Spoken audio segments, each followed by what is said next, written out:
Hey everybody, back again, and today we are going to be finishing this piece up. We turn the little stand side into, well, a Longhorn Texas bowl. So that'll be fun. These will be our horns, but let's get it in the fire so I can show you guys how to do that.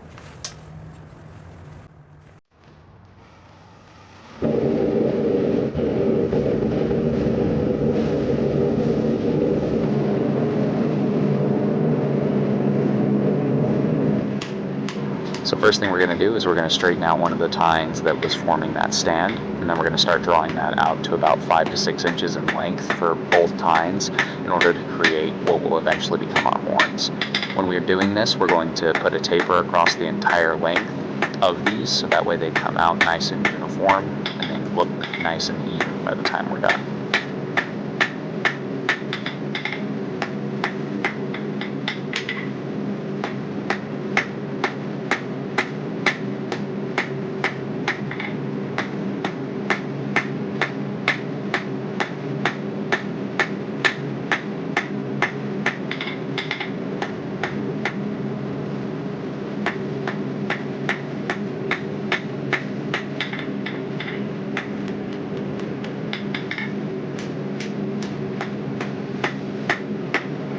Now we're just going to go ahead and draw out that other tine to length and make sure it has that same taper from a point to square all the way across it.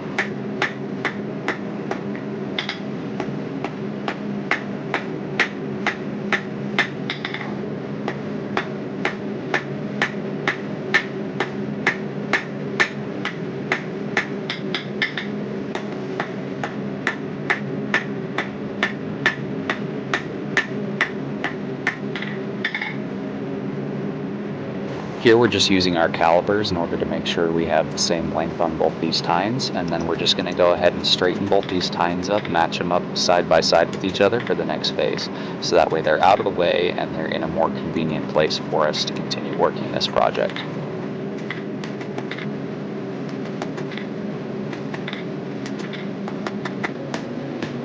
Now we're going to go ahead and make a couple of bends here. This is going to be starting the shape of our bull's head. First we're going to take just about 2 inches, inch and a half below where our horns start, and we're going to fold that over back on itself. This will kind of bulk up that section and give us the mass we need for our bull's head.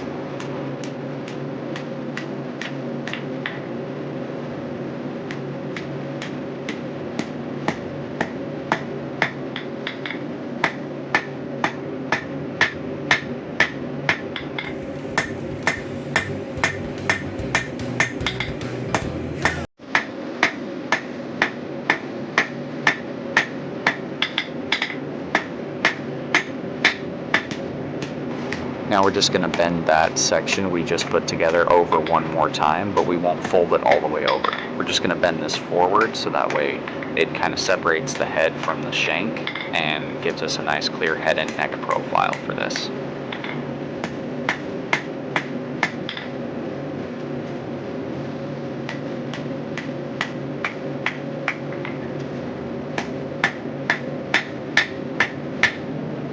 Now with a center punch, we're just going to go ahead and start dinging those eyes into place so that way our bull has some eyes. We're going to make these relatively deep just so that way they capture a lot of light and they're easier to see.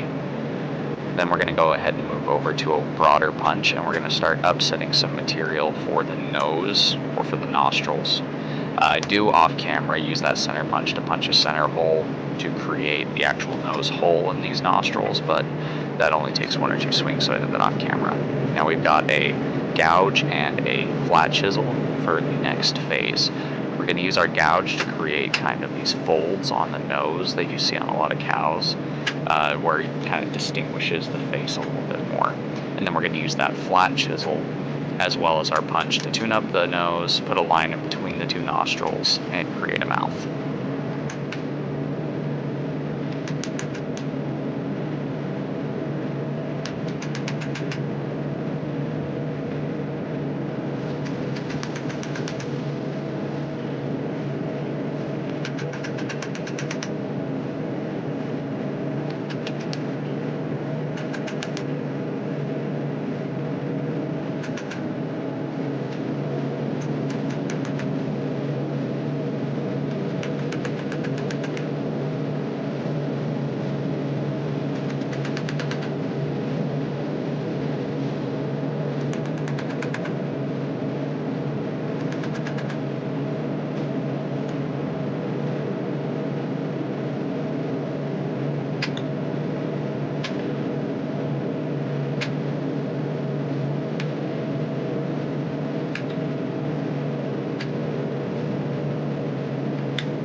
Now that we're all finished up with that, we're going to go ahead and bend that horse head in line with our bull's head, so that way we can create a nice, comfortable hook for a coat and some keys out of this critter. Going to make it actually a useful little art project as opposed to just being a two-headed beast.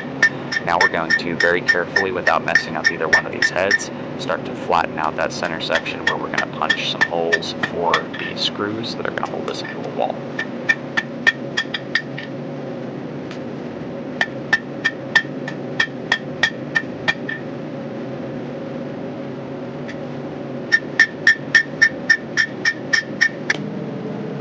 Now we're going to go ahead and punch the holes for the screws using the same punch that we used before to create the nostrils on the face.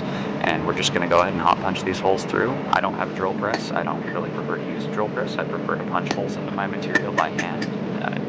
It's more traditional, as well as just a little bit more satisfying than drilling a hole through the steel. These little slugs, if you do it right, you'll have these nice little clean slugs that get punched out. So we're making 2 holes for 2 screws. Now with a hot cut tool, we're just going to go ahead and open those 2 tines back up so we can start shaping these horns into their final shape.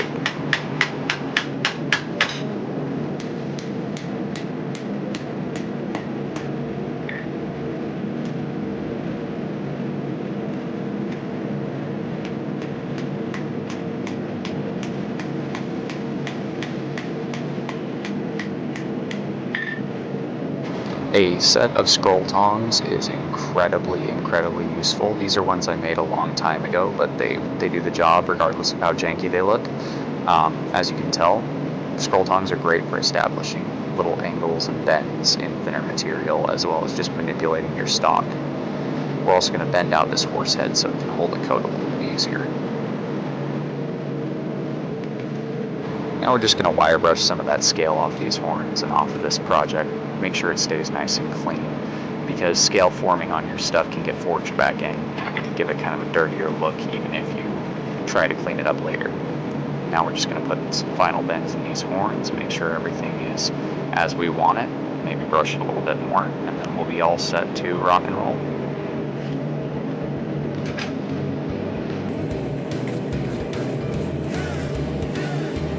And the last thing we're going to do is at about 300-400 degrees, we're going to dip this in our oil bucket just to give it a nice dark black oil finish.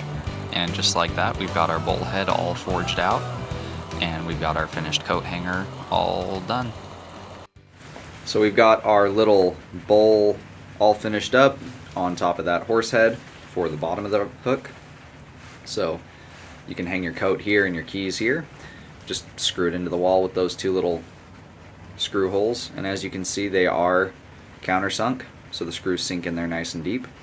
But yeah, if you guys like what you see, go ahead and hit like, subscribe, all that jazz, and until next time, God bless. Stay sharp out there.